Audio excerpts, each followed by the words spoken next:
Tu veux la bonne personne. Tu dis tout le temps, ah, moi je veux quelqu'un de bien. Moi je veux telle personne. Moi je ne veux pas comme ça. C'est toi qui as les critères les plus demandants. Mais est-ce que toi-même tu es la bonne personne? Il y a un temps pour aimer. Être en collaboration avec la personne qui connaît ta destinée et qui peut te mener à cette personne-là qui est parfaite pour toi. Certaines personnes ont vraiment des objectifs cachés qui sont souvent très bizarres derrière le service à l'église. Quand on te voit dehors, on ne te reconnaît pas. Mais dimanche, il n'y a pas plus décente que toi. Il faut savoir que ta vie chrétienne, là, ce n'est pas seulement le dimanche. Bonjour à tous, bienvenue encore une fois à un nouvel épisode de Purpose Talk. Alors aujourd'hui, nous sommes là pour continuer notre série d'enseignements sur le chrétien et le célibat. Alors, nous avons parlé la semaine passée de quelques points. Donc, nous avons abordé la préparation avant de rentrer dans une relation, avant de se mettre dans une relation sur le plan spirituel. Et nous sommes toujours sur le plan spirituel. Nous avons abordé 3 points auparavant. Servir Dieu. Donc, il faut d'abord servir le Seigneur. C'est le tout premier point. C'est la toute première chose à faire pour se préparer spirituellement dans son célibat. D'avoir une intimité avec le Seigneur, d'avoir une vie de consécration, de sanctification, de prière, etc. Nous avons aussi parlé de l'investissement dans sa communauté chrétienne. Donc, nous avons aussi dit qu'il faut s'investir dans sa communauté chrétienne. Alors, aujourd'hui, nous continuons toujours dans le plan spirituel. Nous avons parlé du célibat, de pourquoi le célibat est important dans la vie d'un chrétien, mais nous avons aussi parlé de l'importance de la préparation dans le célibat avant de rentrer dans une relation.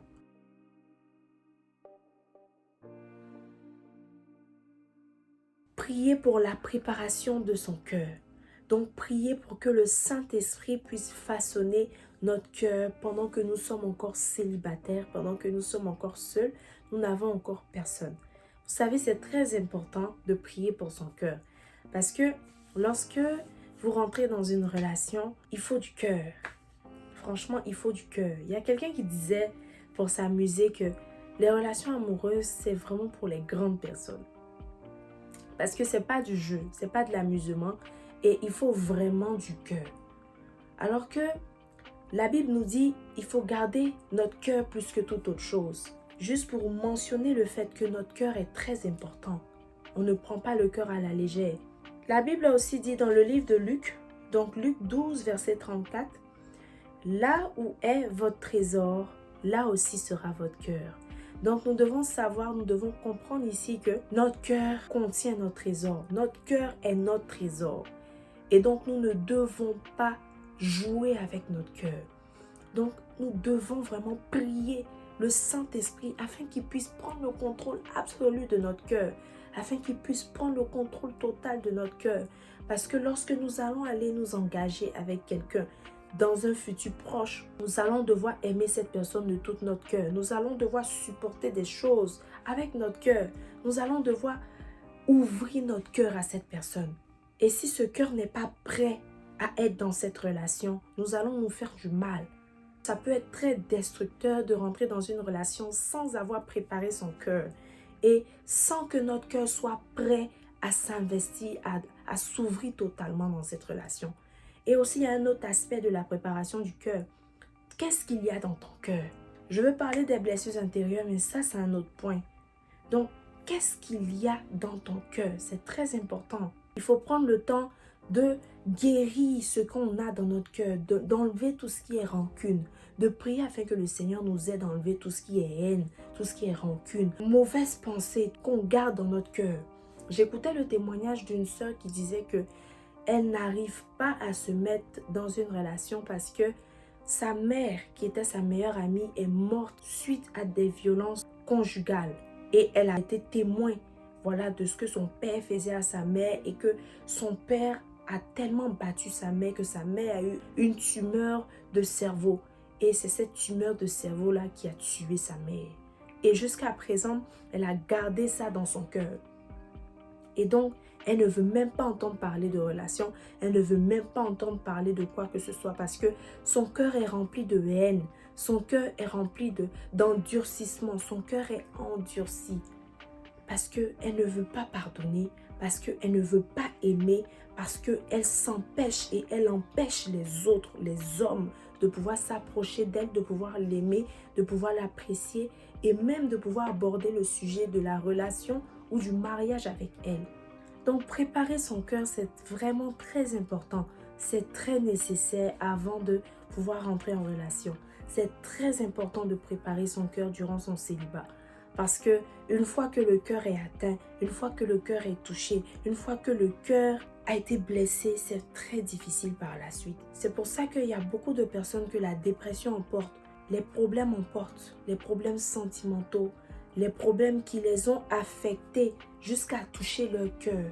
Il y a beaucoup de personnes qui n'arrivent pas à supporter et qui se donnent la mort. Il y a beaucoup de personnes qui n'arrivent pas à supporter et qui restent, qui demeurent dans leur situation difficile, dans leur situation de dépression. Alors il est très important pour toi de préparer ton cœur. On te fait des reproches, c'est difficile pour toi d'accepter des reproches. C'est difficile pour toi, voilà, d'écouter lorsqu'on te parle de certaines attitudes que tu as ou voilà, tu as un gros cœur, comme les gens ont l'habitude de le dire. Ton cœur est gros, c'est-à-dire ton cœur là, ça dépasse tous tes organes dans ta poitrine. On ne peut pas te parler, on ne peut pas te dire quelque chose, on ne peut pas te faire de reproches, on ne peut... C'est-à-dire tu gardes tout en cœur et puis tu as un cœur tellement dur, on ne peut pas. Même un marteau ne peut pas casser ça.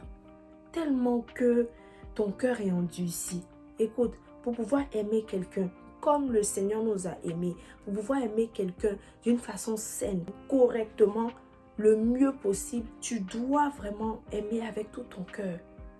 Et si ton cœur est endurci, si tu as un cœur qui est dur, tu as un cœur qui est rempli de douleur, tu as un cœur qui est rempli d'amertume, si tu as un cœur dur, tu ne peux pas aimer quelqu'un convenablement. Tu ne peux pas donner, tu ne peux pas apporter cet amour sincère et pur, cet amour riche et sincère à quelqu'un. C'est impossible. Il te faut avoir un cœur préparé, un cœur qui est renouvelé par l'Esprit Saint.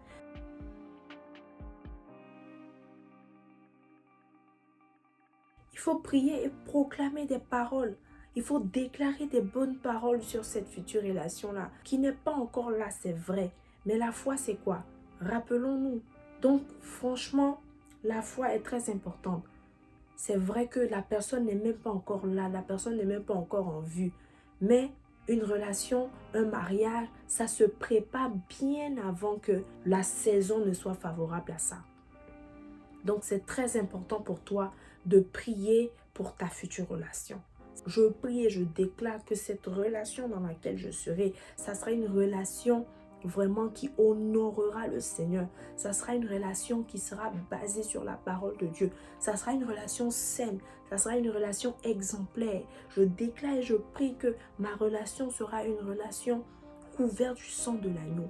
Je déclare et je prie que le Seigneur sera au centre de ma relation. Il faut déclarer ces paroles. Il faut déclarer des paroles positives. Et il faut éloigner, briser tout ce qui est paroles négatives. Briser tout ce qui est planification négative de l'ennemi sur ta future relation.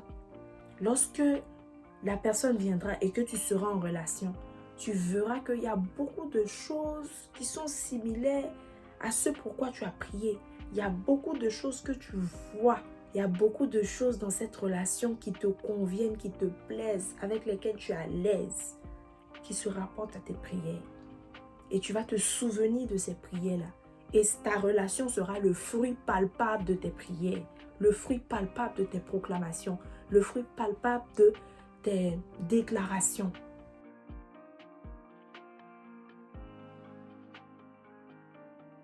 Priez pour la personne que Dieu te réserve. Tu vas être en relation, mais tu ne seras pas seul en relation. Tu seras avec quelqu'un. Donc, il s'agira aussi pour toi de prier pour la future personne. Tu ne la connais pas, mais prie parce que cette personne arrive. Que tu veuilles ou non, cette personne-là est là, elle existe et elle arrive. Donc, il faut prier pour cette personne-là. Voilà, c'est une façon de se préparer dans le célibat à entrer dans une relation. Prie pour le cœur aussi de cette personne. Parce que tu peux prier pour ton cœur et ton cœur peut être prêt. Ton cœur peut être préparé à cette relation-là. Ton cœur peut être réparé et touché, régénéré par l'Esprit de Dieu. Mais le cœur de cette personne peut être un cœur endurci, peut être un cœur rempli de haine, peut être un cœur rempli de blessures, peut être un cœur affligé. Alors tu dois prier aussi pour cette personne parce que ton cœur peut être en bon état. Tu peux être la bonne personne bien préparée, mais l'autre peut avoir un cœur qui n'est pas prêt à se donner à 100%, à s'investir à 100% dans la relation. Donc il est très important pour toi de prier aussi pour cette personne-là. Écoutez, si cette personne est avec vous et qu'il y a des soucis, il y a des choses que vous voyez qui ne vous plaisent pas, vous parlez, vous criez, vous utilisez toutes les méthodes possibles, ça ne marchera pas tant que la personne ne sera pas l'acolyte du Saint-Esprit. Quelqu'un qui écoute l'Esprit. Tant que cette personne ne sera pas une femme selon l'Esprit de Dieu ou un homme selon l'Esprit de Dieu, ça ne fonctionnera pas. Vous pouvez utiliser toutes les techniques, tous les registres de l'angle, tout ce que vous voulez, toutes les méthodes des coachs, des réseaux sociaux, des youtubeurs agrégés, des philosophes, des psychologues en relation de couple et de famille. Vous pouvez appliquer ça, mais ça ne fonctionnera pas tant que cette personne n'est pas l'acolyte du Saint-Esprit. Donc, priez pour que cette personne soit l'acolyte du Saint-Esprit. Ça va faciliter les choses et cette personne vraiment sera la personne idéale pour vous. Donc, lorsque cette personne vous fera du mal, le Saint-Esprit va toucher cette personne. Le Saint-Esprit va réprimander cette personne. Le Saint-Esprit va taper cette personne pour lui dire « Hey, tu as fait du mal à la fille. Tu as fait du mal au gars. Va demander pardon. » Et si cette personne suit le Saint-Esprit, cette personne est l'acolyte du Saint-Esprit, cette personne écoute la voix du Saint-Esprit, la personne va venir vous demander pardon.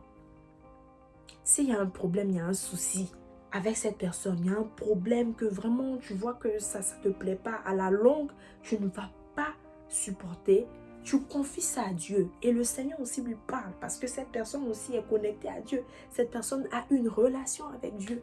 Donc Dieu va parler à cette personne et cette personne va changer. Et cette personne va devenir ce que vous voulez que cette personne devienne, juste parce que cette personne est attachée à l'Esprit de Dieu. Donc, il faut vraiment que vous priez pour cette personne, que vous priez pour son cœur, que vous priez pour son esprit, que vous priez vraiment que cette personne soit attachée à l'Esprit de Dieu. Un serviteur de Dieu, une servante de Dieu, que cette personne soit quelqu'un qui est véritable. Quelqu'un qui est véritable. On n'a pas dit des gens qui sont flous. C'est-à-dire, ils sont à l'église, ils servent, mais ils sont flous. Leur vie là est floue. Leur personnalité là est floue. On ne comprend pas. Non, il est chrétien, mais il est façon. On n'arrive pas à le percevoir. Il est bizarre quand on est autour de lui. On n'est pas en paix. On n'est pas en sécurité. Ce n'est pas de ça qu'il s'agit. On parle des chrétiens authentiques. On parle de chrétiens vrais. On parle de chrétiens réels qui marchent selon l'Esprit de Dieu. Donc, c'est vraiment très important de prier pour la personne. C'est l'un des points les plus importants. Parce que dans cette relation-là, vous serez deux. Et cette deuxième personne-là doit te correspondre, doit vraiment pouvoir écouter l'Esprit de Dieu. Parce que si toi, tu écoutes l'Esprit de Dieu et que tu es obligé de convaincre cette personne-là par les moyens de ce monde, pour pouvoir elle aussi écouter l'Esprit de Dieu, ça ne marchera pas. Donc, vous devez être deux personnes qui écoutent et qui marchent selon l'Esprit de Dieu pour que tout fonctionne correctement. Donc, voilà aujourd'hui 3 autres points que nous avons abordés par rapport au plan spirituel. Nous allons continuer la série les semaines prochaines. Donc, je vous invite à liker la vidéo, commenter la vidéo, partager, mais surtout à vous abonner parce que la série va continuer et nous allons terminer avec le plan spirituel la semaine prochaine. Si tu me regardes pour la première fois, Mon nom est Anora. Je suis créatrice des plateformes de Purpose Talk. Alors sur ce, merci d'avoir visionné la vidéo et on se dit à la semaine prochaine pour la suite de la série Le chrétien et le célibat. Que le Seigneur nous bénisse.